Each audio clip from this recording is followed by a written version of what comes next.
Hello everyone, my self Surya Pratap Srivastava और मैं आपका फिजिक्स टीचर। आज की क्लास हम लोग क्लास 10th का फिजिक्स शुरू करने जा रहे हैं। बोर्ड एग्जाम्स बहुत ही क्लोज हो चुके हैं और अब आपको अच्छे से तैयारी करनी है। अगर आप रिवीजन करना चाह रहे हो या फिर आपको कोई टॉपिक नहीं समझ में आया है तो आप डेफिनेटली पूरी क्लास देखो। मेरी गारंटी है आप हर एक टॉपिक अच्छे से समझ जाओ। आज की हमारी पहली क्लास है। तो फर्स्ट क्लास में हम लोग केवल और केवल लाइट के इंट्रोडक्शन पे बात करेंगे। लाइट क्या होती है, लाइट के कितने स्पेक्ट्रम्स होते हैं, लाइट कौन कौन सी प्रॉपर्टीज हमें देती है, रिफ्लेक्शन कैसे होता है, रिफ्रैक्शन कैसे होता है, लाइट की वेवलेंथ क्या होती है, फ्रीक्वेंसी क्या होती है, इन सारी चीजों पे आज हम लोग बात करने जा रहे हैं। तो बहुत ही छोटी क्लास होने जा रही है, इंट्रोडक्शन क्लास है, तो पूरी क्लास अच्छे से देखिएगा। आइए शुरू करते हैं। सबसे पहली बात मैं आपसे कहना चाहता हूँ ऑप्टिक्स। ये ऑप्टिक्स क्या होता है? तो ऑप्टिक्स को हिंदी में क्या कहते हैं? प्रकाशिकी। लैंग्वेज हम लोग दोनों साथ साथ लेके चलेंगे ताकि हर बच्चा समझ सके। तो प्रकाशिकी क्या होता है? बेसिकली होता है study the properties of light, या फिर मैं कह सकूं स्टडी अबाउट लाइट। अच्छा, अब ये लाइट क्या होती है भाई? तो लाइट के बारे में अगर हम लोग शुरू करना चाहते हैं तो सबसे पहला और सबसे बेसिक एक टर्म हम लोग बोलते हैं, light helps us to see this beautiful world और सी द ऑब्जेक्ट। ये कैसे होता है समझो इसे। अगर एक हमारे पास डार्क रूम है, डार्क रूम का मतलब क्या है कि हमारे पास एक ऐसा कमरा है जो पूरा का पूरा, उसके अंदर कोई लाइट नहीं है, एकदम अंधेरा है, और आप इसके अंदर चले जाओ। अगर आप इसके अंदर जाओगे आपको कुछ दिखेगा क्या? नहीं दिखेगा। लेकिन सडनली अगर हम लोग एक ऐसा पोर्शन बना दे, एक ऐसा कॉर्नर बना दे जहां से लाइट एंटर कर सके, सपोज कर लो मैं एक टॉर्च ले लूं, आप फिर टॉर्च के साथ चले जाओ, तो आप जिस जिस ऑब्जेक्ट पे टॉर्च ऐसे ऑन करोगे, जिस जिस चीज पे दिखाओगे वो चीज आपको दिख जाएगी। क्यों? कारण क्या है उसका? क्योंकि वहां से जो टॉर्च से जो लाइट निकल रही है वो उस ऑब्जेक्ट पे पड़ रही है और वहां से टकरा करके आपके पास वापस आ रही है, जिसके कारण उस ऑब्जेक्ट को आप क्या कर सकते हो? देख सकते हो। तो पहला पॉइंट मैं आपसे कुछ पूछूं कि क्या हमें हेल्प करता है ऑब्जेक्ट को देखने में? तो light helps us to see this beautiful world, या light helps us to see the object. अच्छी, लाइट का मतलब क्या है? ये है प्रकाश ना। कुछ लोकल एरियाज में लाइट इलेक्ट्रिसिटी को कहा जाता है। लाइट आ गई, लाइट चली गई, बट ये वो वाली लाइट नहीं है, वो इलेक्ट्रिसिटी है। वो भी आपका चैप्टर है, हम लोग उसे बाद में पढ़ेंगे।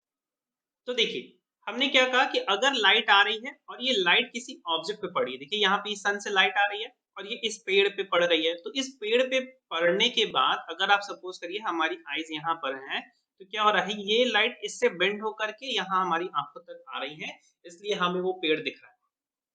अगर आप देखो मेरे हाथ में, अगर आप एक पेन देख सकते हो या दो पेन देख सकते हो या फिर फोन देख सकते हो, तो क्या हो रहा है कि आपकी स्क्रीन से जो ये लाइट इससे निकल रही है, ये लाइट निकल के आपकी आंखों तक जा रही है, इस कारण आप इसको देख सकते हो। बट सोचो जरा, अगर आप अपनी आंखें बंद कर लो, आंखें बंद कर लोगे तो क्या हमें कुछ दिखेगा? नहीं, क्योंकि आंखें डिटेक्ट नहीं कर पाएंगी, रेज नहीं आएंगी वहां पे।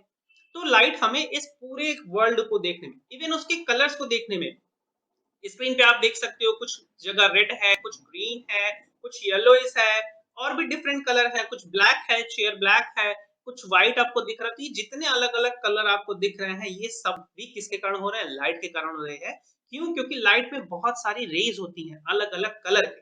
चलिए बात करते हैं क्या? Spectrum of light. So the arrangement of rays according to the wavelength. सोचो, जैसे सन है, सन से लाइट निकल रही, तो क्या उससे लाइट केवल एक ही एनर्जी की निकलेगी? नहीं, अलग अलग एनर्जी की निकलती है। ठीक है, तो उन सारी एनर्जीज में क्या होता है? वेवलेंथ होती है। वेव के फॉर्म में ये लाइट डेवलप होती है। अगर हम लोग लाइट की बात करें तो light is a form of waves. तो वेव के फॉर्म में जो ये लाइट डेवलप होती है, तो उसमें अलग अलग कलर के पैटर्न होते हैं, अलग अलग कलर के वेव्स होती हैं, अलग अलग एनर्जीज के वेव्स होती हैं, तो उनको हमने अलग अलग किया, जिससे क्या बना है? स्पेक्ट्रम बना है। तो the arrangement of rays according to the wavelength, तो हम क्या कह सकते हैं? किरणों का उनके तरंग दैर्ध्य के अकॉर्डिंग, उनके वेवलेंथ के अकॉर्डिंग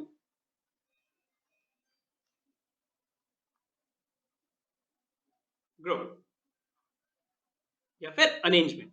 ठीक है, चलिए इसमें देखते हैं। सबसे पहले एक ग्रुप हमें क्या मिलता है? गामा रेज का मिलता है। फिर एक ग्रुप क्या मिलता है हमें? एक्स रेज का मिलता है।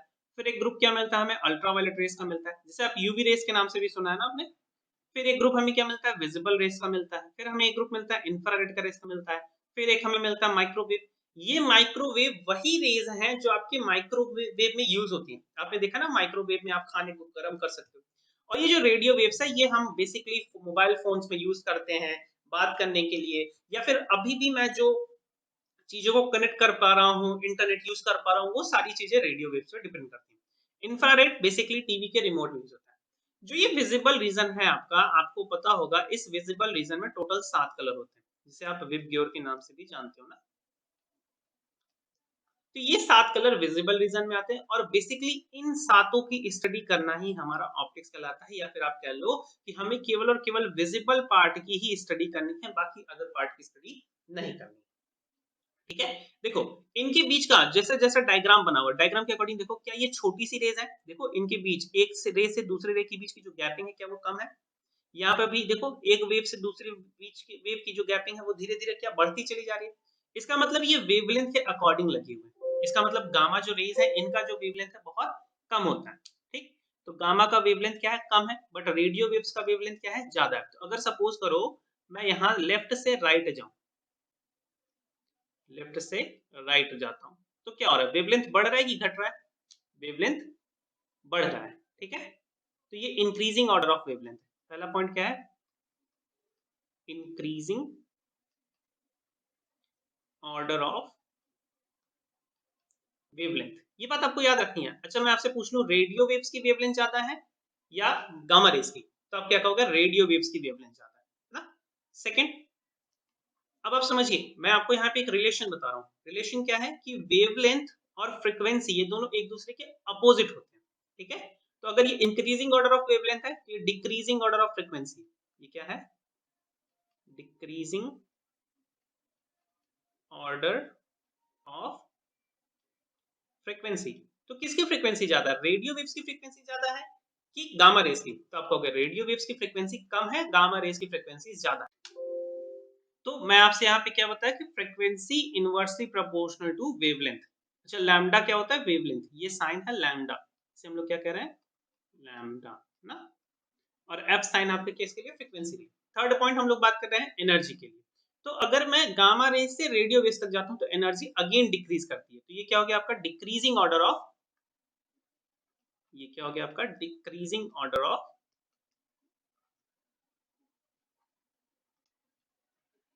एनर्जी। क्यों, क्योंकि एनर्जी फ्रीक्वेंसी पे डिपेंड करती है, तो E is directly proportional to F। अगर फ्रीक्वेंसी कम तो एनर्जी भी कम ना। चलिए आगे की बात करते हैं। यहाँ पे विजिबल की अब हम केवल बात कर रहे हैं, तो ये द विजिबल स्पेक्ट्रम, ऐसा स्पेक्ट्रम जिसके सारे कलर हमें क्या होते हैं, विजिबल। अब देखो यहाँ पर मैंने वॉयलेट यहाँ पर बनाया हुआ है और रेड यहाँ पे बना हुआ है ना। बट अगर आप पिछले वाले डायग्राम में समझो तो वॉयलेट आपका लेफ्ट साइड था और रेड आपका राइट साइड में था।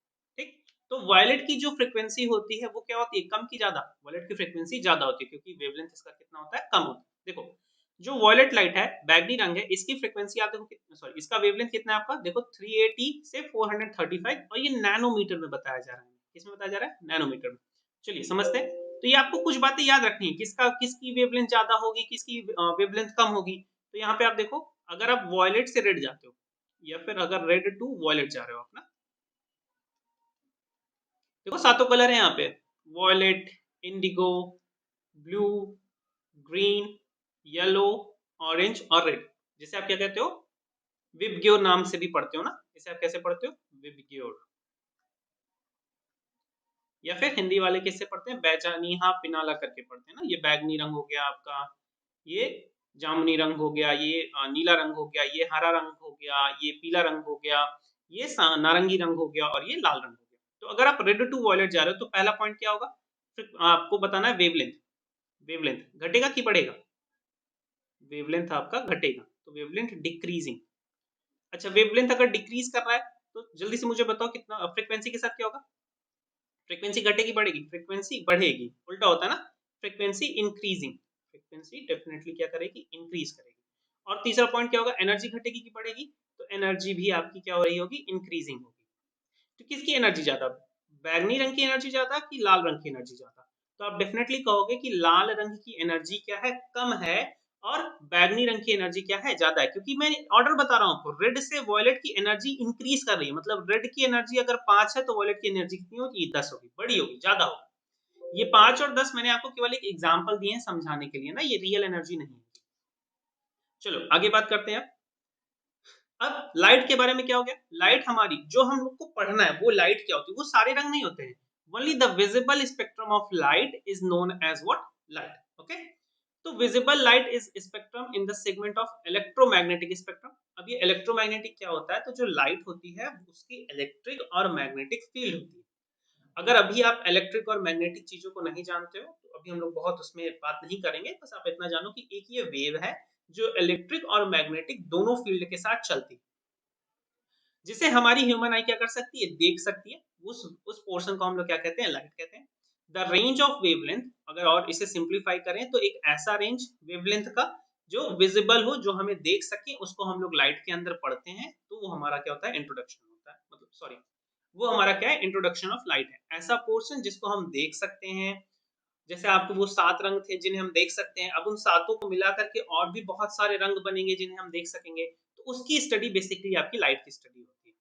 तो हमारी ह्यूमन आई कहाँ से कहाँ तक डिटेक्ट कर सकती है, 380 नैनोमीटर टू 700 नैनोमीटर। अच्छा 380 किसका, वॉयलेट की रेड का, वॉयलेट का। कम वेवलेंथ वॉयलेट, ज्यादा वेवलेंथ रेड। उल्टा याद रख लो, रेड कितने लेटर से बना है, 3 लेटर से बना है ना, तो जो छोटा लिखा जाता है उसका वेवलेंथ ज्यादा, और जो बड़ा लिखा जाता है उसका वेवलेंथ कम। ठीक है, ये हमेशा आपको ध्यान होना चाहिए, इस पे क्वेश्चंस आपके बनते हैं।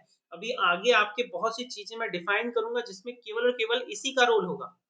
चलिए आगे बात करते हैं, प्रॉपर्टीज ऑफ लाइट। तो लाइट क्या है, सबसे पहली बात, light is an electromagnetic wave. Electromagnetic wave का मतलब क्या है कि इसके पास अपनी इलेक्ट्रिक प्रॉपर्टी भी है और मैग्नेटिक प्रॉपर्टी है। So electric plus magnetic property है ना। Light always travel in straight line. देखो लाइट हमेशा कैसे चलती है, ऐसे चलेगी, ऐसे चलेगी, लाइट ऐसे नहीं चलेगी, ऐसे नहीं चलेगी, लाइट हमेशा कैसे चलेगी, स्ट्रेट लाइन। अच्छा ये स्ट्रेट लाइन में ही क्यों चलती है, इसे हम लोग रेक्टिलिनियर प्रोपोगेशन ऑफ लाइट भी कहते हैं। प्रोपोगेशन शब्द अगर मैं यूज कर रहा हूँ तो प्रोपोगेशन शब्द का मतलब होता है कि चलना, और रेक्टिलिनियर का मतलब सीधा चलना। इस पे अभी हम लोग अच्छे से चर्चा करेंगे, इसको प्रैक्टिकली समझेंगे कि कैसे ही पता चला कि ये सीधी चलती है ना। अगली बात, light is a transverse wave. अब देखिए दो टाइप की वेव होती है, एक वेव होती है जैसे वेव ऐसे चल रही है और वेव के पार्टिकल ऐसे ऊपर नीचे करके जा रहे हैं। समझ रहे हो आप मेरी बात, मैं क्या कहना चाह रहा हूँ। जैसे आपने देखा होगा ना वाटर सरफेस, वाटर सरफेस पे जैसे ही आप कंकड़ डालते हो, ये कंकड़ गया नीचे और वाटर कहाँ गया, वाटर गया ऊपर, फिर नीचे, फिर ऊपर, फिर नीचे। वेव कहाँ जा रही है, वेव ऐसे जा रही है, लेकिन जो वेव के पार्टिकल थे वो कैसे जा रहे हैं, ऊपर जा रहा है, एक नीचे जा रहा है, फिर एक ऊपर जा रहा है, फिर एक नीचे जा रहा है ना। तो जो ऐसे इस तरीके से जो चलता है उसको ट्रांसवर्स वेव कहते हैं, जिसे आप अनुप्रस्थ नाम से जानते हो। जिसे आप किस नाम से जानते हो, अनुप्रस्थ नाम से जानते हो। तो light is a transverse wave and it does not need any kind of medium to travel. अच्छा देखो, साउंड, आवाज, जो हम आवाज ही कह रहे हैं ना, इसको मीडियम चाहिए। मीडियम का मतलब होता है एक ऐसी जगह जहां पर गैस के पार्टिकल हो, या डस्ट के पार्टिकल हो, या वाटर के पार्टिकल, मतलब कुछ ना कुछ हो, खाली ना। आपका जो वैक्यूम है, वैक्यूम मतलब स्पेस जिसे आप कहते हो, स्पेस क्या है, खाली है, स्पेस में कुछ भी नहीं, तो साउंड वहां पर नहीं चल सकता, क्योंकि साउंड को चलने के लिए मीडियम चाहिए, बट लाइट को नहीं। आपने देखा ना, सन से लाइट चली आती है, हमें दिख जाता है ना, सन से ही तो लाइट आ रही है, तो क्या वो घर में क्या हमारे, नहीं, वो स्पेस में, वैक्यूम में। तो लाइट को चलने के लिए मीडियम की जरूरत नहीं होती है। ठीक है, चलिए, light can travel through vacuum, ये सेम बात है, आप ये देख सकते हो, तीसरी और चौथी बात सेम है कि लाइट को चलने के लिए मीडियम की जरूरत नहीं है, तो इसलिए वैक्यूम में भी चल सकता है। अच्छा ऐसी वेव, ऐसी तरंगे जिनको चलने के लिए मीडियम की जरूरत नहीं होती, उसे हम कहते हैं नॉन मैकेनिकल वेव। उसे हम क्या कहते हैं, नॉन मैकेनिकल वेव। वेव का जो चैप्टर था वो आपके क्लास 9th में भी था, तो आप वहां पे ये सब बातें हो सकता है आपने पढ़ी हो, नहीं पढ़ी हो तो मैं आपको बता दे रहा हूँ। दो तरीके की तरंगे होती है, एक होती है ट्रांसवर्स, एक होती है लॉन्गिट्यूडनल। तो लाइट कैसी है, ट्रांसवर्स है। लॉन्गिट्यूडनल में क्या होता है, लॉन्गिट्यूडनल जैसे स्प्रिंग को देखो, ऐसे ऐसे ऐसे ऐसे मूव करता है ना, उसमें ऊपर नीचे नहीं है, ऊपर नीचे किसमें, वाटर का सरफेस ऐसे ऐसे ऐसे ट्रेवल कर रहा है। तो लाइट कैसा है, ऊपर नीचे वाला, जैसे आप क्या कहते हो, ट्रांसवर्स कहते हो। और light can travel through vacuum, light vacuum में भी चल सकती है। अगली प्रॉपर्टी पढ़ते हैं, the speed of light in vacuum कितना होता है, 3 गुणित 10 की घाते 8 मीटर प्रति सेकंड। या फिर आप इसे ऐसे भी लिख सकते हो, अगर इसे मैं मीटर को किलोमीटर बदल दूं, तो ये लगभग हो जाएगा 3 लाख किलोमीटर प्रति सेकेंड, या फिर आप इसे याद करो 3 times 10⁻⁸ मीटर पर second, this is the speed of light in vacuum. Even air, हवा में भी इतनी ही होती है, तो अगर मैं इसे कह दूं थ्रू वैक्यूम और थ्रू एयर तो ये इतनी ही होती है, लगभग बराबर होती है, बहुत कम अंतर होता है, तो उसे हम काउंट नहीं करते। The velocity of light changes when it travels from one medium to another medium। अब सोचो, यहाँ पर हमने रख दिया एक ऐसा ग्लास रख दिया मोटा सा, अब लाइट आ रही है, इस ग्लास के अंदर एंटर कर रही है ना, या फिर अगर मैं बात करूं इसकी, देखो यहाँ पर क्या हो रहा है, इसमें एक अंदर ग्लास है ना, इसके अंदर से लाइट क्या कर रही है, एंटर कर रही है, ट्रेवल कर रही है। तो जब लाइट किसी दूसरे मीडियम में जाती है तो उसकी स्पीड क्या हो जाती है, बदल जाती है। ये प्रॉपर्टी कहलाती है refraction of light. So refraction में लाइट की स्पीड बदलती है। अदरवाइज अगर लाइट सेम मीडियम में है, पानी में थी, पानी के अंदर ही है, पानी के अंदर से ही आ रही है, तो पानी के अंदर जो होगी उसकी स्पीड कभी भी बदलेगी नहीं। हवा में है तो उसकी स्पीड कभी भी बदलेगी नहीं, वैक्यूम में तो उसकी स्पीड कभी भी बदलेगी नहीं। तो ये जो प्रॉपर्टी है लाइट की, इसे हम लोग रिफ्रैक्शन ऑफ लाइट कहते हैं। जब एक मीडियम से दूसरे मीडियम में जाती है उसकी स्पीड बदल जाती है। Now wavelength of light changes when it goes from one medium to another medium। देखो क्या क्या बदल रहा है, स्पीड बदल रहा है, वेलोसिटी बदल रहा है, वेवलेंथ भी बदल रहा है। लेकिन अगर हम लोग अगली बात पढ़ें कि the frequency of light remain same in all medium, मतलब अगर एक मीडियम से दूसरे मीडियम में जा रही है, अगर आप सपोज कर लो एयर से वाटर में लाइट जा रही है, तो ये कुछ ऐसा जाएगा, ये आपकी नॉर्मल लाइन है, लाइट ऐसी चली जाएगी। क्या क्या बदला यहाँ पर, इसकी स्पीड बदल गई, वेलोसिटी चेंज हो गई, और क्या बदल गया, वेवलेंथ बदल गया, वेवलेंथ चेंज हो गया, but frequency remain same, frequency same, frequency में कोई भी परिवर्तन नहीं है। क्लियर है आपको मेरी बात? चलिए आगे बढ़ते हैं। अब light gate reflected back from a polish surface. अगर सपोज करो कि किसी चिकनी सतह पर लाइट पड़ेगी, किसी मिरर पर, किसी पॉलिश सरफेस पे, तो वहां पे वो क्या कर जाती है, टकरा करके वापस चली जाती है। ये फेनोमेना क्या कहलाता है, रिफ्लेक्शन ऑफ लाइट। देखो ये जरूरी नहीं कि सतह पॉलिश्ड होनी चाहिए, चिकनी होनी चाहिए, किसी भी सतह से, मेरे फेस से भी हो रही है, आपके फेस से भी हो रही है, हर जगह से हो रही है, लेकिन अच्छा रिफ्लेक्शन जो होगा वो लाइट का किससे होगा, पॉलिश सरफेस पे होगा। अब देखो अगला क्या, light go undergoes in refraction bending when it travels from one transparent media to another. तो ये फेनोमेना ऑफ लाइट क्या कहलाता है, आपका रिफ्रैक्शन। अब देखो अगर मैं आपको रियलिटी बताऊं क्या होता है ना, सपोज करो कि अगर हमने टॉर्च से लाइट किसी सरफेस पे ऐसे इंसिडेंट करा दिया, ये सरफेस है हमारा,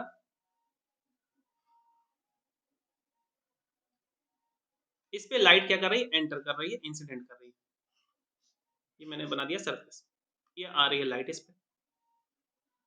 तो जब लाइट इस पे आती है ना, तो तीन चीजें एक साथ होती है।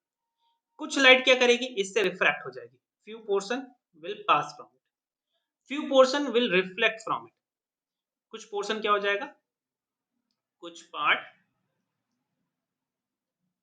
रिफ्लेक्ट हो जाएगा,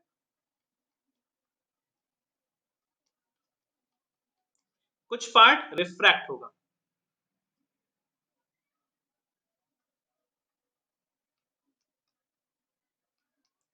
और कुछ पार्ट एब्जॉर्ब होगा। कुछ ये जो ऑब्जेक्ट है ना ये खा जाएगा एज ए एनर्जी, तो यहाँ पे आप क्या लिख दोगे, कुछ पोर्शन या कुछ पार्ट एब्जॉर्ब होगा। ये तीन चीजें होती हैं। अब देखो रिफ्लेक्शन भी सेम टाइम पर, रिफ्रैक्शन भी सेम टाइम पर, और एब्जॉर्प्शन भी सेम टाइम पर। तो ये तीनों चीजें रियलिटी में होती है, लेकिन हम तीनों को अलग अलग करके पढ़ेंगे, रिफ्लेक्शन अलग पढ़ेंगे, रिफ्रैक्शन अलग पढ़ेंगे, एब्जॉर्प्शन अलग पढ़ेंगे। चलिए अगली बात करते हैं, रेक्टिलिनियर प्रोपगेशन ऑफ लाइट। ये एक प्रैक्टिकल के टर्म में आपको एज समझना है या याद रखना है। इस पर मैं एक सेपरेट वीडियो भी आपको बनाऊंगा, प्रैक्टिकल करके दिखाऊंगा। सपोज कर लो मैं ऐसे 3 कार्डबोर्ड ले लेता हूँ अलग अलग, ये 1, ये 2 और ये 3, ठीक है। यहाँ पर एक कैंडल है और मैं इस साइड से इन तीनों कार्डबोर्ड में छोटे छोटे होल कर दूं, छोटे छोटे छेद कर दूं। जब मैं यहाँ से देखूंगा तो मुझे कैंडल साफ दिखेगी, लेकिन मैं क्या कर रहा हूँ, बीच वाले कार्डबोर्ड को थोड़ा सा देखो उधर कर दिया, कि जो इनके जो होल्स थे वो अलग अलग हो गए। तो अब क्या होगा, लाइट यहाँ से तो आ रही, लेकिन अब वो सीधे इस कार्डबोर्ड के कारण वहां पे टकरा करके क्या हो रही है, उसको पास नहीं कर पा रही है, इसलिए हमें नहीं दिख पा रही। तो इससे ये प्रूफ हुआ कि ये सीधे चलती है। अगर ये टेढ़ी चलती तो यहाँ आती, यहाँ से ऐसे टेढ़ी चली गई होती यहाँ, और फिर हमें दिख गई होती। तो ऐसा नहीं होता, तो लाइट हमेशा कैसी चलती है, सीधी चलती है। इसे हमने पढ़ा था ना, रेक्टिलिनियर प्रोपगेशन ऑफ लाइट। या तो ऐसे चल रही होगी, या तो सोर्स है तो ये केवल ऐसे ऐसे आ रही होंगी ना, या फिर केवल ऐसे ऐसे जा रही होंगी। जितनी भी लाइटें हैं सब ऐसे जाएंगी, सब सीधी चलेंगी। कोई ऐसे नहीं चलेगा कि पहले आपका ऐसे थी, फिर ऐसे हो गई, फिर ऐसे हो गई, फिर ऐसे हो गई। ये कभी भी पॉसिबल नहीं होगा। इतनी बातें मुझे लगता है आपको अच्छे से समझ में आ गई। चलिए अब बात कर लेते हैं कुछ और बेसिक टर्म। ऑप्टिकल मीडियम ना, प्रकाशिक माध्यम, प्रकाश के माध्यम। माध्यम मैंने आपको बताया ना क्या है, जिसमें कुछ ना कुछ चीजें हैं, कुछ गैसेस हैं, कुछ वाटर है, कुछ ना कुछ पार्टिकल वहां पर है। तो होमोजीनियस क्या होता है, जिसे आप क्या कहते हो, समांगी कहते हो ना। समांगी माध्यम क्या होता है, एक ऐसा माध्यम जिसमें क्या है, सेम टाइप के मटेरियल है। जैसे सपोज करो वाटर, तो वाटर में वाटर मिला दो, होमोजीनियस बना। वाटर में मड मिला दिया, वाटर में क्या मिला दिया, सॉइल मिला दिया, डस्ट मिला दिया, तो बन गया मड। मड क्या हो जाएगा, विस्मांगी हो जाएगा। तो हेट्रोजीनियस मीडियम, इसे आप क्या कहते हो, विस्मांगी मिश्रण। तो ऐसा कंपोनेंट, या फिर आप कह लो uniform mixture of same type, uniform mixture of same type medium. ये क्या है, non uniform mixture of different time medium और uniform mixture of different time materials, right. Non uniform mixture of different materials और different medium. हमने पानी में क्या किया, ऑयल डाल दिया, वो क्या हो गया, विस्मांगी हो गया, हेट्रोजेनियस हो गया। वो रेज क्या करेंगे, पहले ऑयल से रिफ्रैक्ट करेंगे, फिर वाटर से रिफ्लेक्ट करेंगे। तो अलग अलग होता है। आपने देखा होगा कभी पानी के ऊपर ऑयल डाल दो तो उसका पूरा थोड़ा सा ज्यादा शाइनिंग करने लगता है, तो वो अलग होता है। ठीक है, तो ये दो तो आपके मिक्सचर के थे मीडियम। अब ये जो तीन मीडियम हम पढ़ रहे हैं, ये लाइट के अकॉर्डिंग पढ़ रहे हैं कि लाइट इन पे कैसे ट्रेवल करती है। ये जो नीचे लिखा हुआ है ये ओपेक लिखा हुआ है, हो सकता है ये आपको पूरा ना दिख रहा हो। ठीक है, सबसे पहले ट्रांसपेरेंट, जिसे आप पारदर्शी नाम से भी जानते हो। पारदर्शी एक ऐसा मीडियम है जिससे लाइट इजीली पास कर जाती है। तो light easily passes, light refracts, या फिर आप लिख दो पासेस, पासेस इजीली। जैसे अगर मैं सपोज करो आपसे बताता हूँ कि ग्लास ले लूं मैं, पानी का सरफेस कोई प्लास्टिक लगा दो आप, उससे इजीली निकल जाती है, आर पार हो जाती है ना। आपकी खिड़कियों के कांच होते हैं, उनसे आसपास निकल आर पार निकल जाती है, तो वो पारदर्शी बन गया। ट्रांसलूसेंट, ये थोड़े से एक ऐसे होते हैं जो जिनसे लाइट पूरा पूरा पास नहीं निकल पाती। ठीक है, तो light passes partially, light passes partially. कुछ प्लास्टिक्स आपने ऐसे देखे होंगे जिनके अंदर लाइट तो आती है लेकिन पूरी पूरी नहीं आती। जैसे प्लास्टिक के बकेट्स आपने देखे होंगे, बाल्टी देखे होंगे आपने ना, वो मग आते हैं छोटे छोटे, उसको देखा होगा, उससे लाइट जाती तो है बट पूरी नहीं जा पाती। या फिर टिश्यू पेपर देख लो, टिश्यू पेपर से लाइट जाती तो है बट पूरी नहीं जा पाती। तो उसे हम क्या कहते हैं, ट्रांसल्यूशन कहते हैं। और ओपेक क्या है आपका, अपारदर्शी। So light can not pass from it, light can not pass. बहुत से एग्जांपल हैं, wood, bricks, pencil, pen, irons, any kind of जो ह्यूमन बॉडी, इससे भी लाइट आर पर कहां पे चली जाती है। तो ये सारे एग्जांपल्स आपके कैसे हो गए, ओपेक हो गए। ठीक है, इतनी बातें समझ में आ गई आपको। चलिए अगली बात करते हैं, सोर्सेज ऑफ लाइट। अब इसे बहुत अच्छे से समझना, दो टाइप के सोर्स होते हैं, एक पॉइंट सोर्स और एक एक्सटेंडेड सोर्स। पॉइंट सोर्स क्या होता है, when source is very small, very small. अच्छा देखो, रियलिटी में पॉइंट सोर्स नहीं मिलेगा तुमको, पॉइंट सोर्स बनाना पड़ेगा। ठीक है, बताएंगे कैसे। एक्सटेंडेड सोर्स क्या होते हैं, जो लार्ज है, जैसे bulb, candle, tubelight, sun, earth, sorry not earth नहीं होगा, sun, torch, all these things are what, extended sources. अब जैसे देखो मैं एक बल्ब लिया, इस बल्ब को मैंने ऑन कर दिया, ये बल्ब है, ये लाइट ऐसे प्रोड्यूस कर रहा है ना सारे डायरेक्शन। अब मैं इसके सामने क्या कर रहा हूँ, कार्डबोर्ड रख रहा हूँ और उस पर एक पिन होल क्रिएट कर रहा हूँ। पिन होल समझते हो, बहुत छोटा सा मैंने पिन से ऐसे पार कर। तो क्या उस पिन होल से, मान लो मैंने यहाँ पे एक छोटा सा कट कर दिया, यहाँ पर तो बनाते हैं इसे। तो सपोज करो कि मैंने एक छोटा सा एक बीच में कट छोड़ दिया है ना, ऐसा कट। तो इस पिन होल से क्या लाइट बाहर निकलेगी, हाँ बिल्कुल दिखेगी। जैसे देखो अगर आपने रूम में क्या होता है, ऊपर जो हमारे झरोखे होते हैं, ऊपर एक छोटे से अगर होल्स आपने छोड़ दिए हैं तो उनसे लाइट एंटर करती है। सन के रिस्पेक्ट में वो होल्स क्या बहुत छोटे हैं, तो वो as a pin hole behave कर रहा है। समझने के लिए एग्जांपल आप सपोज कर लो, तो उसी तरीके से अगर छोटा सा, बहुत छोटा सा हम लोग एक होल वहां पे बनाए, पिन जितना छोटा, लाइक पिन जानते हो, पिन जितना छोटा, पिन की निब जितना छोटा, तो उस सोर्स को हम लोग पॉइंट सोर्स ऑफ लाइट कहेंगे। ठीक है, तो वेरी स्मॉल लाइक अ पिन होल, और अगर पिन होल से बड़ा हो गया तो वो एक्सटेंडेड सोर्स में एंटर कर जाता है। ठीक, अब अगली बात समझते हैं, रे ऑफ लाइट। तो लाइट का जो चलने का मैनर है, देखो लाइट है वेव्स, लाइट है ऐसी, बट हर जगह आप ऐसा नहीं बना सकते, तो इसके पैटर्न को हमने एक स्ट्रेट लाइन फॉर्मेट दे दिया ऐसा, जिसे हमने क्या कह दिया, रे ऑफ लाइट।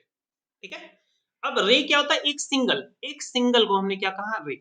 अगर ये बहुत सारे हो गए तो वो बन गया बीम ऑफ लाइट। तो बीम ऑफ लाइट क्या है, कॉम्बिनेशन और groups of rays, groups of rays is known as what, beam of light. अब बीम में क्या है, तीन टाइप की बीम है, एक पैरेलल बीम है, जैसे अगर सपोज करो ट्यूबलाइट है, ट्यूबलाइट कैसे लाइट निकालता है, ऐसे निकालता है ना, सारी बीम्स ऐसे निकल रही है। अच्छा, सब डायरेक्शन में निकलती हैं, केवल ऐसा नहीं कि एक डायरेक्शन। देखो ट्यूबलाइट ऐसा है, इधर भी निकल रहा, इधर भी निकल रहा, इधर भी निकल रहा, इधर भी निकल रहा, इधर भी आ रहा, इधर भी आ रहा, इधर, बस पीछे नहीं जा पाता अपने ना। तो ओवरऑल हम ऐसा सपोज कर सकते हैं, थोड़ा सा अगर ट्यूबलाइट है तो ट्यूबलाइट सिलेंड्रिकल बना रहा है ना, एक ऐसा सिलेंडर जैसा बना रहा है।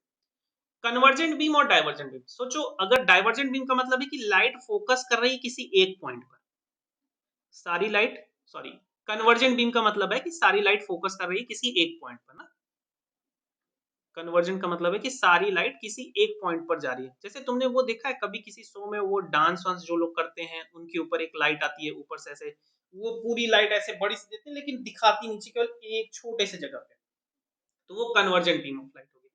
डाइवर्जेंट क्या है कि बल्ब जला दो और बल्ब से लाइट क्या होगी, अलग अलग जगह पे जा रही होगी, तो ये डाइवर्जेंट बीम ऑफ लाइट आपका हो गया। तो इतनी बातें आपको इंट्रोडक्शन में समझने के लिए जरूरी थी। उम्मीद करता हूँ सारी चीजें आपको समझ में आई होगी। अब चलिए थोड़ी सी प्रैक्टिस करते हैं, कुछ क्वेश्चन मैंने ऐड किए हुए हैं प्रैक्टिस के। अब हमसे पूछा गया, what do you mean by the rectilinear propagation of light. Rectilinear propagation of light से आप क्या समझते हो, light travels in a straight line, light only travels in air, light travels in a curved line and light travels in a circular path। अच्छा देखो ये दोनों बात तो गलत है, हमें पता है, हमने अभी पढ़ा है रेक्टिलिनियर प्रोपोगेशन का मतलब क्या होता है, light travel in a straight line, इसलिए हमें इसका आंसर पता है। बट अगर आप इन दोनों पे डिस्कस करो तो ये दोनों ऐसे भी गलत ही। और क्या light only travel in air, क्या केवल लाइट एयर में ही चल सकती है, नहीं ये भी गलत है। चलिए अगली बात करते हैं, which statement is false for the light, कौन सा स्टेटमेंट लाइट के लिए गलत है। Velocity of light changes when it travels from one medium to another. अच्छा ये तो ट्रू स्टेटमेंट है ना, हमने पढ़ा था ना, वेलोसिटी बदलती है जब एक मीडियम से दूसरे मीडियम में जाती है। और the frequency of light changes when it goes from one medium to, ये फॉल्स स्टेटमेंट है। क्यों, क्योंकि फ्रीक्वेंसी नहीं बदलती, यही तो था जो नहीं बदलता, frequency not change, frequency does not change in refraction or while going from one medium to another medium, while going from one medium to another medium। बाकी वेवलेंथ बदल जाएगा, फ्रीक्वेंसी बदल, सॉरी वेलोसिटी बदल जाएगा, बट फ्रीक्वेंसी नहीं बदलेगी। चलिए एक और क्वेश्चन देखते हैं, what happens when light incident on a transparent surface. Reflection होगा, रिफ्रैक्शन होगा, एब्जॉर्प्शन होगा, हाँ तीनों तो होगा, तो इसका आंसर क्या हो जाएगा, all of them. So this is the right answer. वो रिफ्लेक्ट भी करेगी, रिफ्रैक्ट भी करेगी, एब्जॉर्ब भी होगी। तो ये इतनी सारी चीजें हमें आज की क्लास में पढ़ना था, हमने जिसे पढ़ लिया। एक और क्वेश्चन है क्या, हाँ एक और क्वेश्चन है, देखिए, light will not pass through which of the medium, light किस मीडियम से पास नहीं करेगी, ट्रांसपेरेंट से, इससे तो पास करती है, ओपेक से नहीं पास करती, ट्रांसलूसेंट से थोड़ी थोड़ी पास करती है, तो इसका सही आंसर क्या हो जाएगा, बी। चलिए आज की क्लास में हमने इतनी सारी बातें समझी, इंट्रोडक्शन क्लास थी, बहुत बड़ी वीडियो मुझे नहीं लगता हुई होगी, बट ठीक है जितना भी हुआ हमने अच्छे से चीजें को पढ़ी। तो क्लास को आज यहीं पे स्टॉप करते हैं। आपकी जितने भी डाउट्स हैं आप मुझे कमेंट करके पूछ सकते हो, और या फिर आप हमारा व्हाट्सएप ग्रुप भी ज्वाइन कर सकते हो। अगर आपको ये स्लाइड्स चाहिए तो आप ग्रुप में आप मुझसे मांग सकते हो, मैं आपको स्लाइड शेयर कर दूंगा। बोर्ड एग्जाम के लिए आप सारी चीजें, जितनी भी आपको जरूरत लगती है पढ़ाई के लिए, वो सारी चीजें आपको यहाँ पे मिलेंगी, प्रैक्टिस, प्रीवियस ईयर, हर एक चीज। तो चैनल से जुड़े रहेंगे, आपको बहुत अच्छी अपडेट मिलेगी। ओके, पढ़ाई करते रहिए, बेस्ट ऑफ लक, बाय।